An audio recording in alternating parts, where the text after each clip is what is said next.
In our town, Friday, my mother she would prepare a cholent, and she would tell me and maybe my younger brother or the older to take it to the bakery, and they would put it in the oven, and it would cook.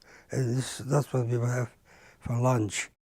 In our hometown, we had a person that was unfortunately deranged. He was, so he stole himself broke into the house and he stole a bunch of cholents, and he took it out in the field, and he ate.